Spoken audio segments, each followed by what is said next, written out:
नमस्कार, आप देख रहे हैं मातृ गौरव। मैं हूं व्यास कुमार। इस समय पवित्र माह रमज़ान चल रहा है। लोग रमज़ान को लेकर रोज़े रख रहे हैं। बड़ा ही भक्तिपूर्ण वातावरण है। उसके साथ ही हम आज बात करेंगे मीरा रोड की जामा मस्जिद अल शम्स, जो कि आधुनिक मस्जिदों में शुमार है। सभी धर्मों की उपासना पद्धति भले ही अलग अलग हो, लेकिन देश तो मिलजुल कर ही बनता है।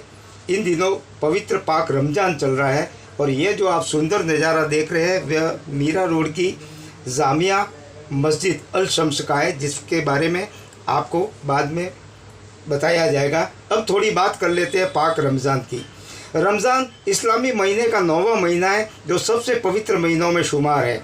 भक्ति का महीना है। लोग रोज़ा यानी उपवास, फितरा आदि देते हैं। वैसे इस महीने को 3 भागों में बांटा गया है।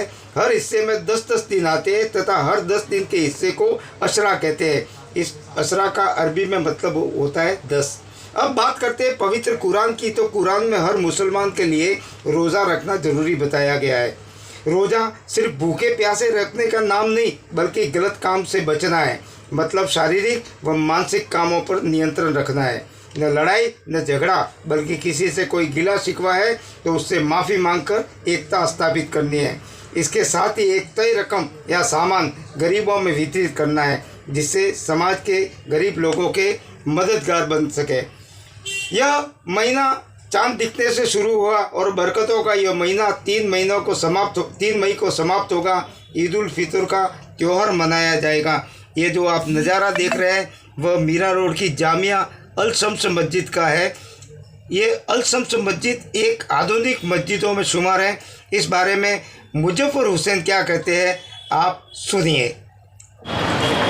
जामे मस्जिद अल शम्स की संग बुनियाद 1979 में 1979 में हमारे वालिद साहब सैयद नज़र हुसैन साहब, जो इस मस्जिद के चेयरमैन हैं ट्रस्ट के, और अशरफुल उलमा आला हज़रत सैयद हामिद अशरफ साहब और हज़रत मौलाना कारी ज़हीर ख़ान साहब, हज़रत मौलाना अतर साहब, हज़रत मौलाना रियाज साहब और तमाम दिगर उलमाए इकराम मुंबई से उस वक्त यहाँ पर आए थे, जब वीरान बंजर ज़मीन थी और कोई सोच भी नहीं सकता था कि यहाँ पर एक नया नगर और मीरा रोड इतनी बड़ी बस्ती बनेगी। और एक जामे मस्जिद आज लोगों के सामने है, नज़र आ रही है, इतनी बड़ी मस्जिद यहाँ पर तामीर हुई। इसे बना करके मुकम्मल किया गया था।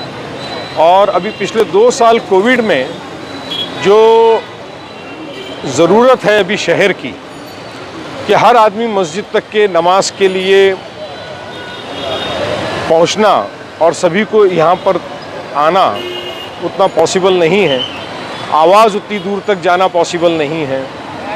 तो हमने मस्जिद में अभी जो साउंड सिस्टम और लाइट सिस्टम लगाई है, तो साउंड सिस्टम अमेरिका से मंगवाई, लाइट सिस्टम जर्मनी और बाकी दीगर जगहों से मंगाई, जिसे light and sound system consultants रख करके अब इस मस्जिद की जो लाइट सिस्टम्स हैं ये 365 दिन डिफरेंट टाइप की लाइट, हर रोज़ अलग मुख्तलिफ लाइट की भी हम सेटिंग कर सकते हैं। दिन में 3 लाइट की सेटिंग कर सकते हैं। इस तरह से लाइट का ये अरेंजमेंट है, जिसे RBG लाइट्स कहा जाता है, red blue green.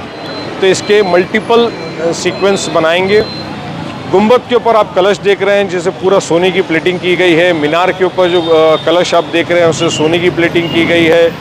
Ground floor पे पूरी कुरान शरीफ की तमाम आयतें जो हैं वो लिखी गई है और उस पर सोने की प्लेटिंग की गई है। हुजूर के 99 नाम, अल्लाह ताला के 99 नाम, इसे लिखा गया है, उस पर सोने की प्लेटिंग की गई है। जो ऊपर बड़ा गुंबद है जिसका डायमीटर 40 फीट है, हाइट नीचे से 80 फीट है, उसके अंदर तमाम कुरान शरीफ की आयतें लिखी गई है, उससे गोल्ड प्लेटिंग की गई है। ग्राउंड फ्लोर एयर कंडीशन तो था ही, अब फर्स्ट फ्लोर को भी एयर कंडीशन और कारपेटिंग कर रहे हैं।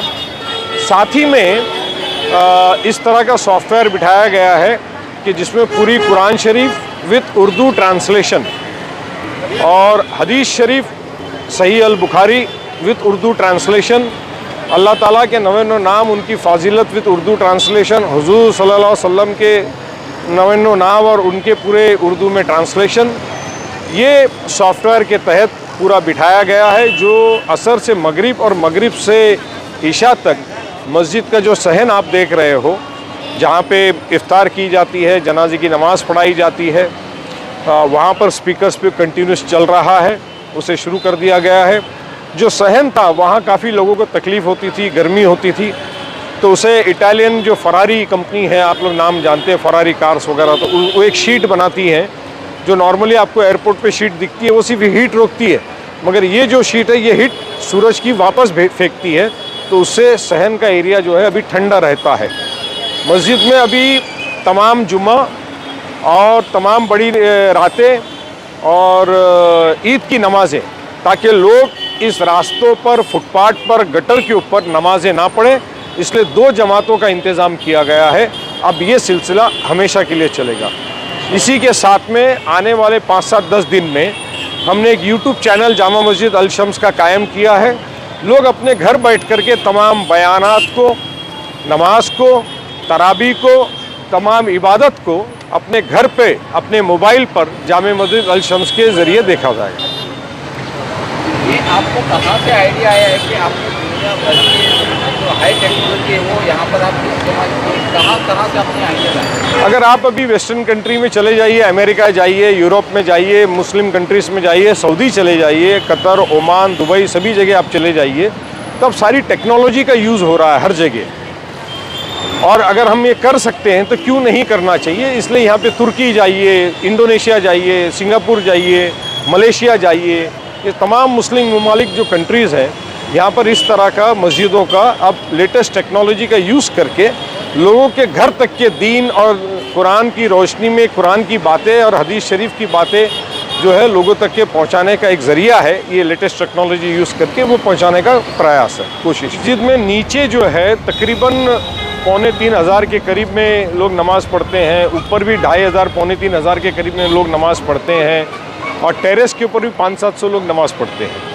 तो कुल मिला के 6,000-7,000 के करीब लोग एट ए टाइम एक जमात में नमाज़ पढ़ सकते हैं। अब पिछले 2 जुमे से हमने 2 जमातें शुरू की, तो इस रास्ते पे और गटरों पे जो लोग नमाज़ पढ़ते थे, इस रास्तों पे जो कचरा फेंका हुआ है, लोगों ने थूका हुआ है, उस पर नमाज़ पढ़ते थे, वो बंद हो गया है।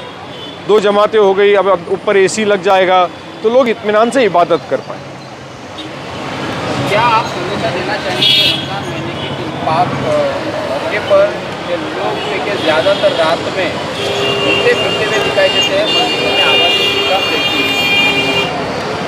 इसीलिए तो कुरान शरीफ विद उर्दू ट्रांसलेशन और सही अल बुखारी विद उर्दू ट्रांसलेशन और हुजूर के अल्लाह ताला के नाम और उनकी फाजिलत का हमने सॉफ्टवेयर में डेवलप करके उसे डाउनलोड किया है, ताकि लोग मस्जिद के सहन में आएँ और तमाम बातों को कुरान की रोशनी में, हदीस शरीफ की रोशनी में सुने। और जब तक कि उन्हें ये पूरी बात को जब वो समझेंगे तो अपने आप मुझे लगता है कि आवाम में और इलाके में और लोगों में चेंजेस आएंगे।